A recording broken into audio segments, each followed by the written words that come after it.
Welcome to Small Business Success Talks Summer of Strategy series, where I interview guests to get their expertise in marketing and business development to help us all plan accordingly for the rest of 2023. Summer is a perfect time to evaluate how well, or maybe not so well, the year is going, determine what the gaps are, and learn from some of the best in the business building industry, their strategies and tactics to close the gap and build momentum in your own business and life. I am your host, Christy Smallwood, and let's get strategic.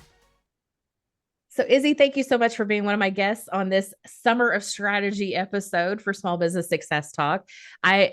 In our green room, I was mentioning, I checked you out a little bit, and I'm fascinated with the space marketing thing. So I can't wait to kind of dive in and talk about small business and space marketing and kind of what that looks like. But what I've been asking my guests at this point is, if you were to walk into a room, what do you want me to already know about you? That I have fun doing what I'm doing. So it's all about having fun. And that's why I love space. But space is not where I started.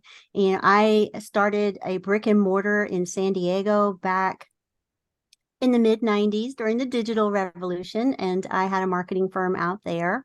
And Oh, wow. so Wow. space is recent. It is So recent. wait, you were pre-Silicon, you were right there at Silicon Valley, weren't you? That whole time frame of right before all of that just boomed.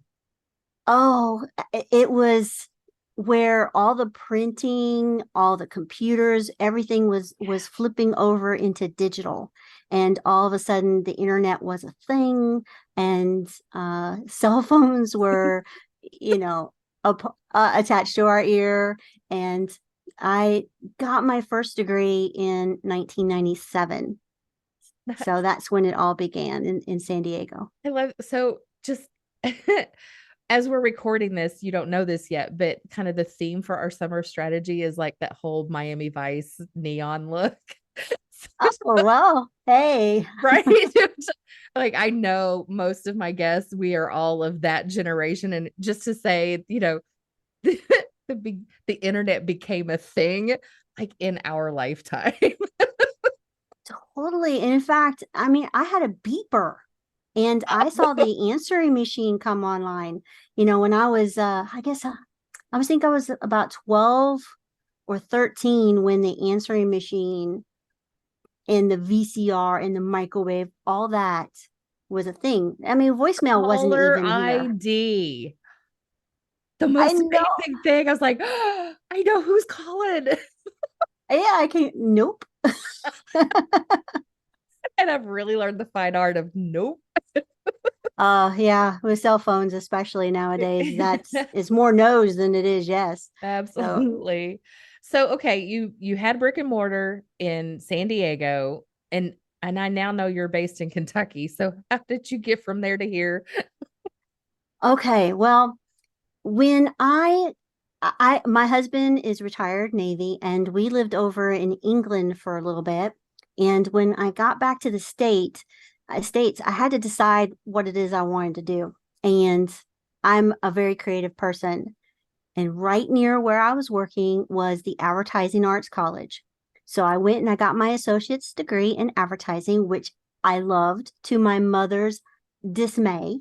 She was a hippie, and Oh, I sold out to the corporate world. the And man. Oh the no. man, yeah. So they were sitting there, and I was in an environmental technology incubator when I first started my business. And I had my portfolio, and I opened it up, and they're beaming with pride because their child just graduated honors with a degree, and unfortunately in advertising. And so I'm showing my book, and my mom looks, her eyes gets real big, and the look on her face was like, oh my goodness, my child does junk mail. And later on, I'm like, I repeated that to her, and she says, well, somebody has to do it. Oh. Like, you totally were thinking that. And but the thing is that I worked with small businesses, and especially in the incubator. These were all technology companies that were trying to improve the planet. They were trying to, do cleaner water, watersheds, cleaner air, irrigation. They were doing all this stuff for the environment. So my marketing or advertising or junk mail was helping them with their business and grow. So fast forward a little bit, we ended up adopting out of San Diego, and so here we are, brand new parents. 2 months, my husband retired from the Navy. He was young when he retired. He was late 30s, and so we're there with a brand new child. My parents are in Virginia, his are in Illinois, and 9/11 happens. Oh. Yeah, and there's no way we can fly back, or we were willing to fly back with a brand new child. Right. And so we had to make a choice, and we put our house on the market, and I sold my business that was out there, and we threw a dart in between two families, and it landed in Kentucky. And we first landed in London, Kentucky, and the only reason that we picked London, Kentucky was because we lived in London, England, and loved it. I was like, there was a So connection. that was it. That was the only reason. And so fast forward now, my son started to, I started a business with a partner in Somerset, Kentucky. So I ended up in Somerset and got to do all kinds of fun things. Well, I ended up having to homeschool high school. And it was a very turbulent time for my young son. And when he started to graduate, I thought, okay, what does chapter 3 look like? I had cherry picked some clients. In fact, Summer Nights Cruise, which I don't know if you know of them, they're a big regional car cruise. They were one of the cherries that I kept. And I said, what does chapter 3 look like? Well, I ended up going back to school, and I got my master's in internet or digital marketing. And at that same time, I kind of transitioned over into a government job, and I'm in the Office of Public Affairs. And when I was in the process of going to school, I went to Kennedy, and I always loved space. I always loved science fiction, and I'm sitting there at Kennedy going, this is what I want to do. This is what I want to wake up every day. And I started going into space. And ironically, I saw the same mentality that was in the incubator with the engineers and the inventors, and they didn't know about marketing. Until 2015, the only customers you had to woo was NASA and maybe an investor. That's it. So, and now there's over 80 countries competing in the space industry. Wait, So if you have a hold up. moon lander, 80 countries are, yes, over. I didn't realize it had gotten that popular. I don't know. That's not, 10,000 companies are dedicated to space in the world, according to Forbes' recent article. that's amazing. And they're expected it to be, what was the figure? It's in the trillions by 2040. That's Trillions. amazing. More than the gross national product of Australia is what the space industry is going to be. That's amazing. Okay. So, and for those who haven't caught on, space meaning outer space, like with stars and Yes, planets and galaxies and all of that. Space. absolutely. And I ended up writing a book. So I actually wrote two, and I'm on my third one right now. So space marketing, which is basically marketing, but told through the story of space. And so, there's real case studies in there, but there's also a fake company, because one of the things about marketing is that you can see the success stories, but you don't know how they got there. So I created this fake company to apply all the strategies to, so you could see how it was used. And then we show the real world success stories. And so that's woven through. And, I love you know, those. I I take, love that kind of writing. It's so helpful to be able to see as a real world, like it unfold. Like I love the story unfold. yes, See the end of it. All I end up doing is comparing where I'm at now to their end result. And that's not exactly. helpful. I want to see like where am I in the stage of getting there? And Where's so the blood, sweat, and tears? right, right. I need to know that 20 years of an overnight success. What what did you do in those moments when you didn't like your job anymore? Like I just did the preview episode for this whole summer of strategy, and I was like, you're gonna feel burnout, and it's your own business, and you're gonna feel like crap because it's your business. You shouldn't be burnout, but you will be. So how do you pull yourself back out of that? So I want to know those stories. I want to see. I love that style of writing. So thank you.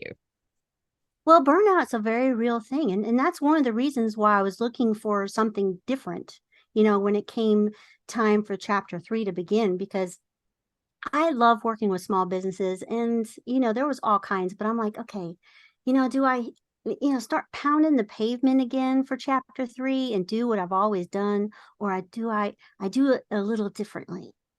And I think that's how you avoid burnout, is that you pivot.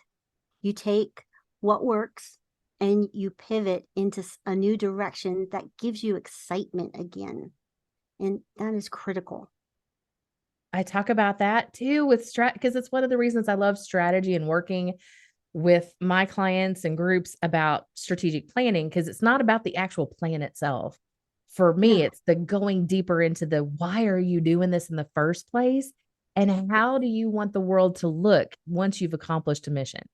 Those two things, the plan works itself out when you connect those two things together.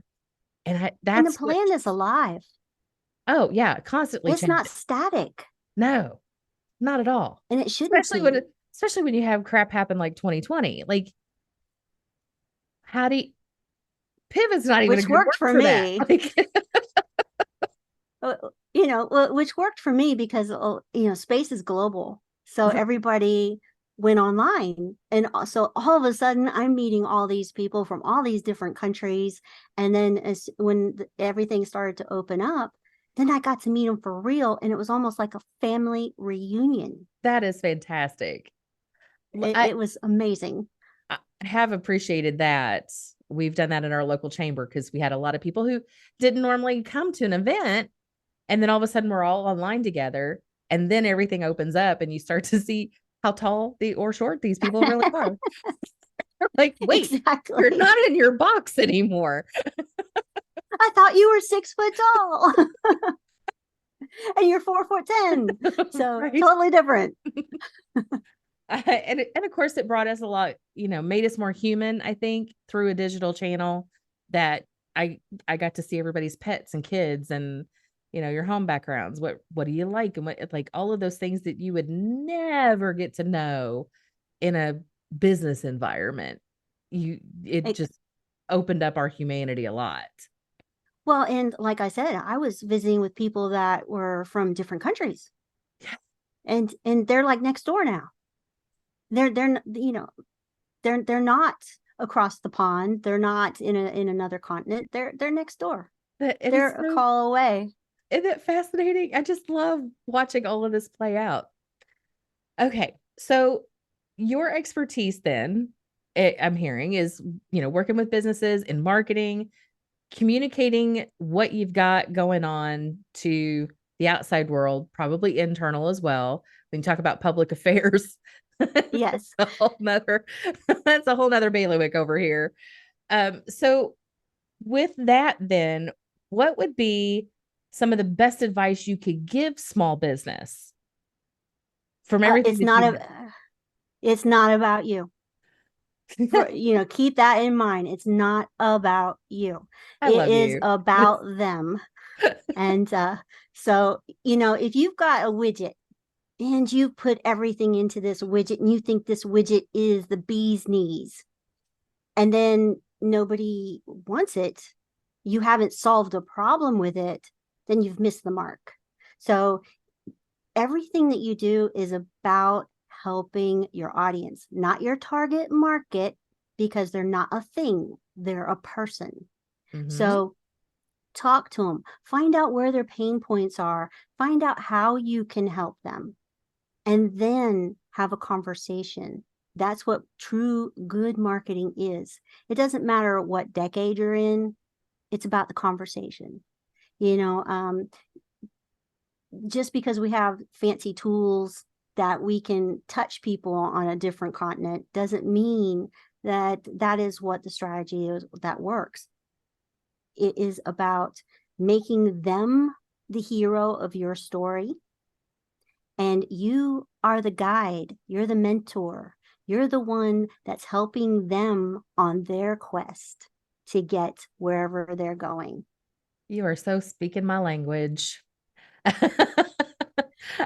I work in hero's journey stuff a lot, and my book is over here called Being Super. So, um, Awesome. yes, and then of course, are you familiar with who is he? Donald Donald Miller. Absolutely. He's in my book. Exactly. So I actually have a chapter on how to build a story and storytelling, and I talk about his book, and I talk about, making your audience the hero, and the different positions in the story, the hero, the quest, the allies, the all that stuff. So Absolutely. yeah, I, I'm a fan. I am a fan as well. I've got the book sitting right here on my desk. So for those who don't know what we're talking about, it's Donald Miller building a story brand. Let's see, can you see that? There we go. Building a story brand. And those that are in marketing are definitely familiar with story brand, because it's fun to put that story together, and it's simplistic. Mm-hmm. If you don't know the answers, then you're like, I don't know the answer to this. Well, that's where strategy comes in. Let's facilitate that conversation, shall we? Another book that I highly recommend for storytelling, it has a very simple recipe, is Kendra Hall's Stories That Stick. Oh, okay. And she basically talks about how you have basically three stages in a story. You have the normal. This is how life is. This is the pain that I'm going through. This is what I'm struggling with. And then you have the moment, the explosion, the, oh, I just met you. And then you have the new normal, which is life after. So as the guide, the hero of the quest, they're always burdened with troubles. That's why you don't want to be the hero. One of the reasons you don't want to be them is because they have all kinds of negative stuff going on, and you're here to help them out of that muck. Mm-hmm. So, and then they meet you. That's the moment. And then what's their life after they meet you? That is the recipe, and I always use it. I love her book. It's a very good book. I've listened to it like 3 or 4 times now. Nice. So, what other advice would you give? Because I love just starting out. It's not about you. Tell the story and have a conversation. Okay. That is critical. That is critical, and it's hard to do. I get it. I get it. Number one, we're busy with our business, Mm-hmm. and I don't have to tell you how much you have to do for that. You have all the hats you've got to wear, and just the content development alone will keep you like with your nose on the screen. So I get it, but you have to talk to people, and you have to find out what's going on in their world. And sometimes the hardest part is being told that you're not doing it the right way. And that's as valuable as the good stuff. And being told you're great, being told you're great, and that all that stuff, it feels good. But when you have that person that says, you know what, I really don't like that, that's valuable. So look at those negative comments as gold. because nobody else will tell you. They'll just go away. You are so So right. I it's coming what is coming to mind for me, in my experience, I did a presentation and there was a lot of great information and the feed like, people give me great reviews because I'm pretty engaging. It's not, I'm not boring as a presenter. But there was one person who put, I need to know where you got your information. And I was like, didn't source that. I didn't say Business Insider did this, or I didn't source it on the screen. So it looked as if I was just making shit up. And I didn't.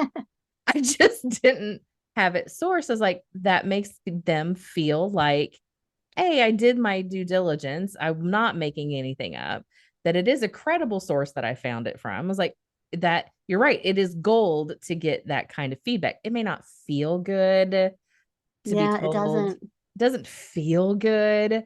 But if you, again, back to your original point, it's not about you. They're letting you know the experience they want to have with you. And Right. everything they're saying can help refine that experience. And the more you give them what they want, the more they come back and bring friends. Well, and there's a point. If they're willing to tell you what you're not doing right or what they want more of, that means they like you and they care enough about you to tell you.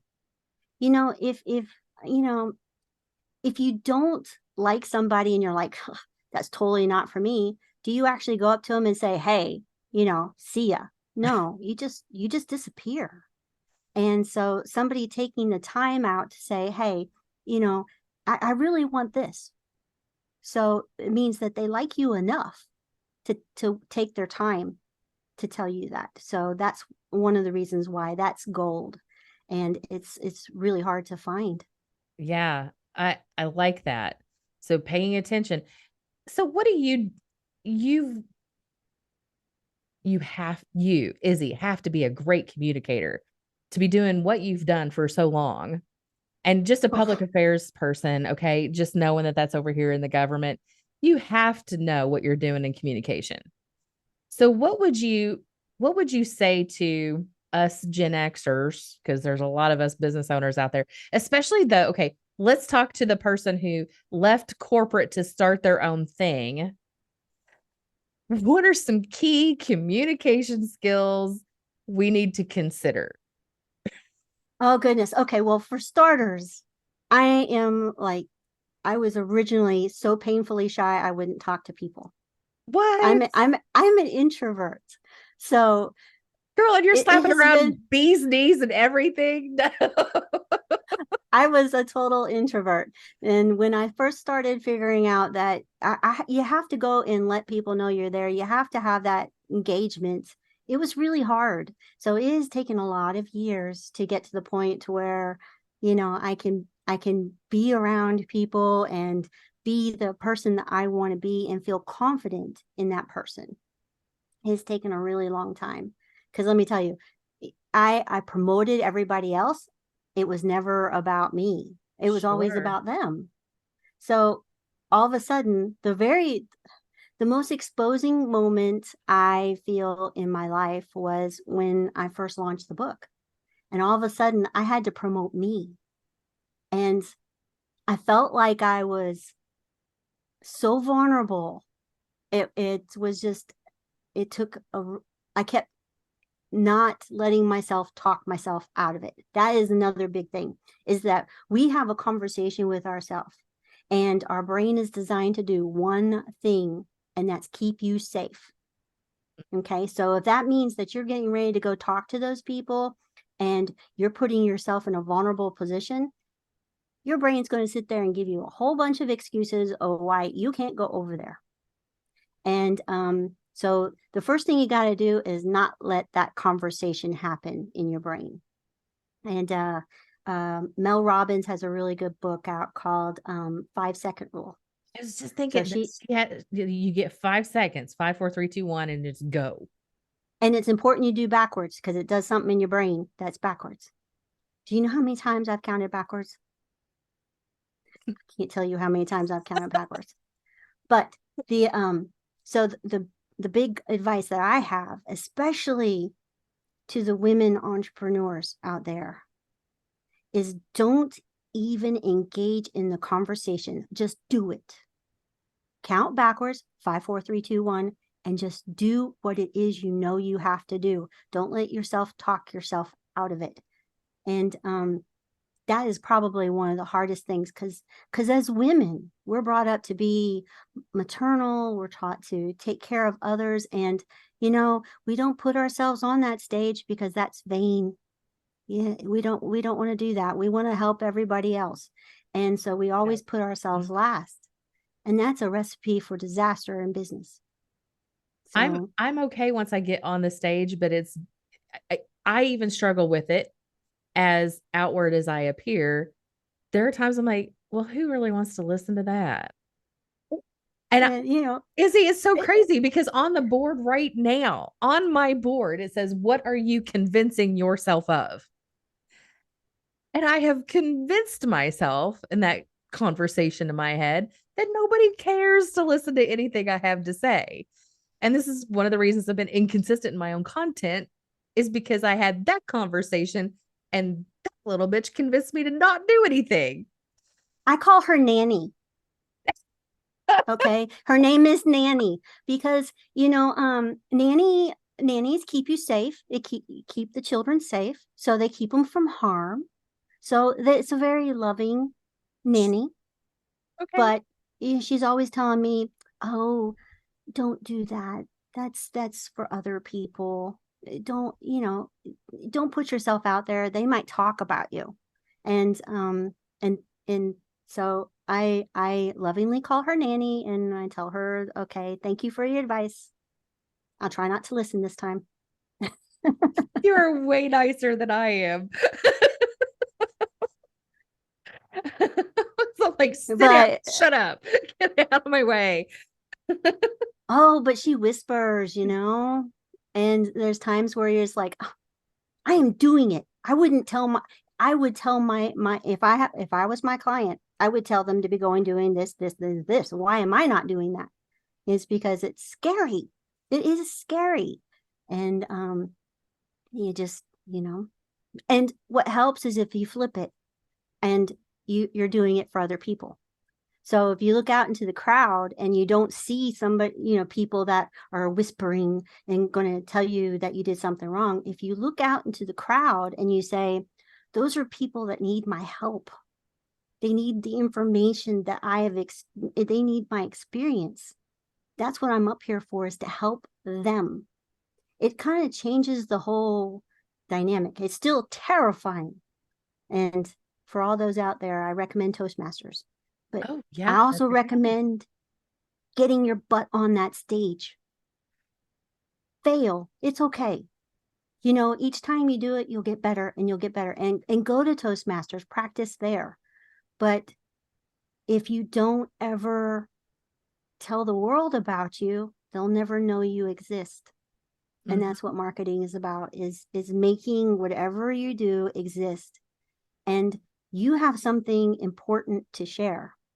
And if you never stand on that stage and you never tell anybody, there's a business out there, or a person in their career, or maybe even a career that they haven't even started yet, that will fail because you were quiet.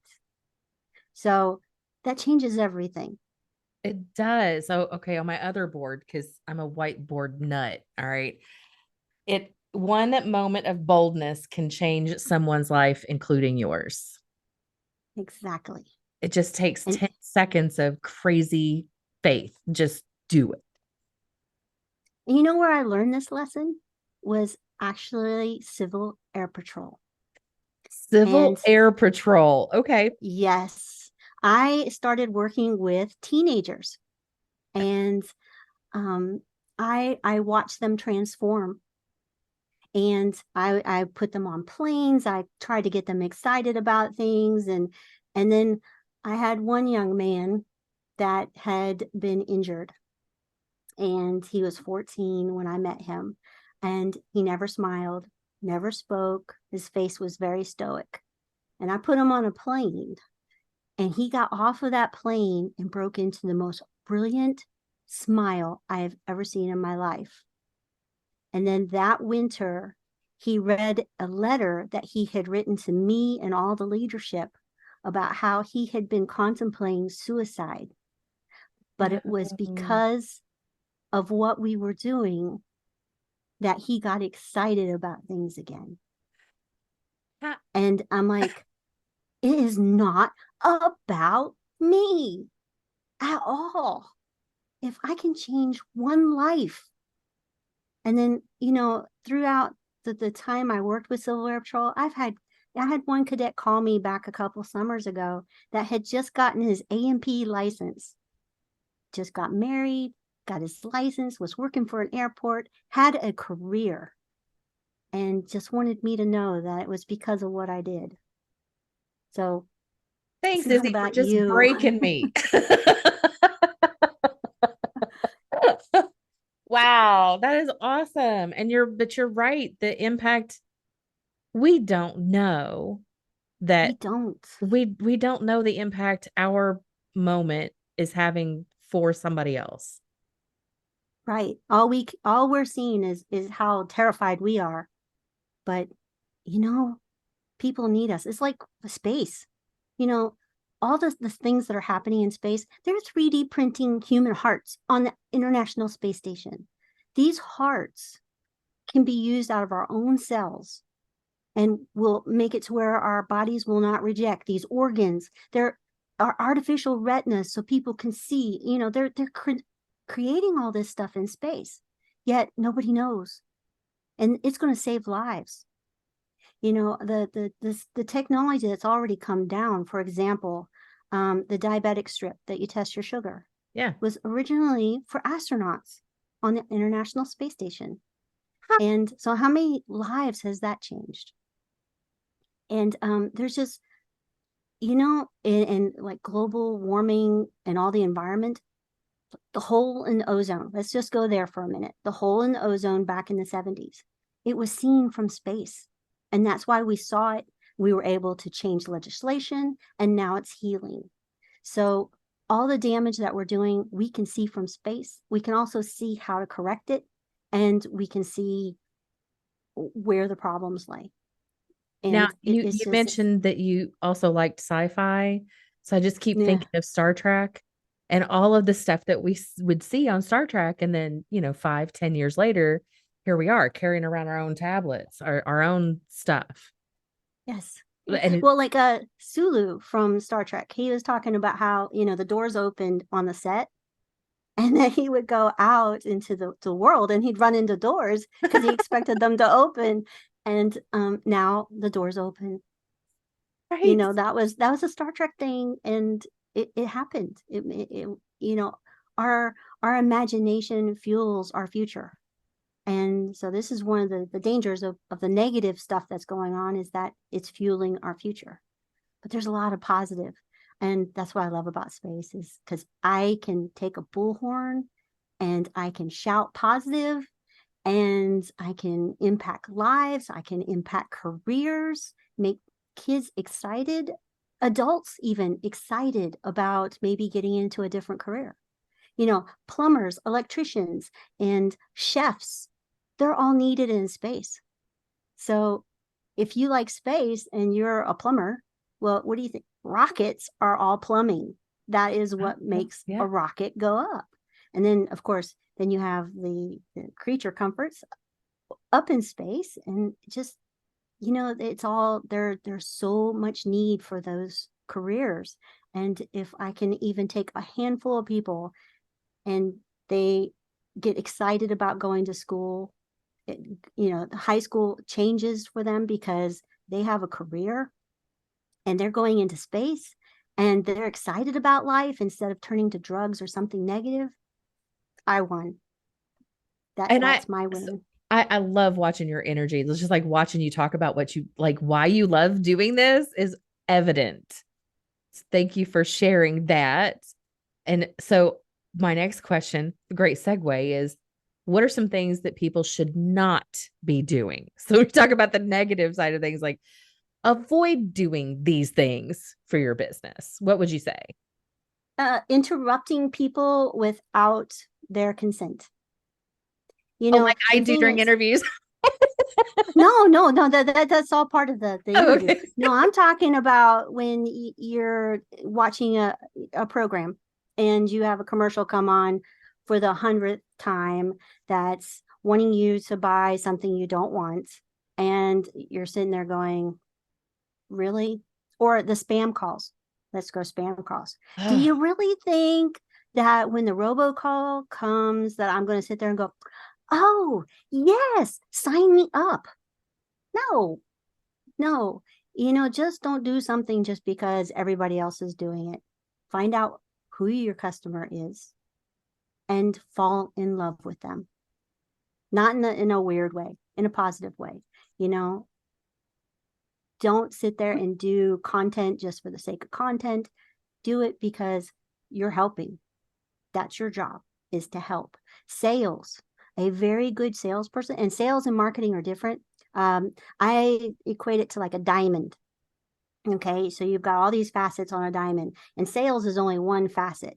There's all kinds of other branding and public affairs and all this stuff, even the mood that your staff is in. If you have a staff member and they're a janitor, okay, cleaning the bathrooms, and they hate their life, they hate their job, they hate the company they work for, the guy that ran it, he just walked in and made a mess that I had, that he has to clean up. Do you think when he talks to somebody about that company, he's going to be saying, oh, you got to come here or you got to buy that? No, he's going to be, I hate this place and that company is terrible. And the personality of that company, they're just a bunch of jerks. So pay attention to even how happy your staff is. That's part of your marketing, because that is the physical touch that people have with the outside world. So everything matters. The way you smell, if you walk into a doctor's office and it smells like mold, are you going to feel comfortable about that doctor? yeah, no. Or do you expect a clean smell? um and scent marketing is a thing that's actually a real It thing. is a Is thing. Oh, I it talk about this is during the holidays, especially holiday shopping, right? Yes, When they have the vanillas and the cinnamons and the cookies and those aren't real. yes, Nobody's sitting around with actual cookies. They just pump the flavor in to bring you into the shop. exactly. Well, like if you're selling a house, how many times have you heard that bake some cookies first? Uh-huh. That's you exactly what know you should do. People love to feel cozy. yep. Bake So the cookies. everything matters, from the mood of your staff to the color of your walls to the smell of your lobby. It all matters, and do everything on purpose. So I that would be love that. And I love that you give me some great examples there as well. So, Izzy, what's on the horizon for you? What's coming up for you in space beyond the horizon. right, There is beyond no the horizon? horizon. Yes. One of my exciting things that I'm doing right now is I'm working. My second book was on spaceports. It's space marketing, spaceports. But again, it's through the lens. It's just the story, but it's about doing something audacious and walking through those steps. And some of it is my own journey as trying to get a spaceport in Kentucky. Another story for another day. Anyway, so my second book is Space Marketing Spaceports. And now I'm actually officially working with the Global Spaceport Alliance. So that is they caught me. They chased after me and they got me. So and I love the people I'm working with there, but just and the reason I'm passionate about spaceports is that that's where space begins, is at a spaceport. And even if no rockets, so like let's take Kentucky for a minute, and we cannot have rocket launches in Kentucky because we have too many people, and we don't need anything blowing up on top of people. So, but we are bordered by a river that goes to the Mississippi. The Mississippi goes to the Gulf. The Gulf goes to the Cape. So we could actually have a spaceport that makes these things, makes rockets. And the exciting thing is that the rockets, they're not going to be, because we have a river that can barge them down, we're not regulated by overpass structure. So we don't have to have a certain size. Yeah, right. Right. And It so just you clicked, create, like you saw it click in my head. I was like, oh my gosh, that makes total sense. Okay. so Yeah. you create this complex of manufacturing, of services, of all this space activity, and it becomes a beacon for businesses to come to Kentucky. It becomes a beacon for kids to get excited that live around it and pursue STEM careers. So the spaceport is a beacon, not necessarily a rocket launch. And it doesn't matter if it's Kentucky, Ecuador, a town in Africa, it will have a positive impact just having it there. And so let's spread that. And that's why I'm passionate about spaceports. And so I'm so excited to actually work with a global spaceport organization that is helping these countries come online for space. I love it. That is so fantastic. And I can't wait to see what comes of that. So we have to stay connected because I'm going to need to know how things are going. Absolutely. When we are connected with the Marketing Podcast Network with Absolutely. Jason. Yes. And I love it because I'm totally tapping into all of my MPN friends this summer for strategy and gleaning from your expertise. I love the collaboration that we have. And I know that my listeners, of course, it helps that the network shares us and we talk about the network and we all benefit from the extra exposure. So I want to thank you so much for being part of this episode. I have thoroughly enjoyed it. My pleasure. My pleasure. And likewise, I've thoroughly enjoyed it as well. Awesome. Thanks, Izzy. Thanks. Thanks for joining us for the Summer of Strategy series on Small Business Success Talk. Remember to share us with your network, leave us a great review, and subscribe for the latest episodes.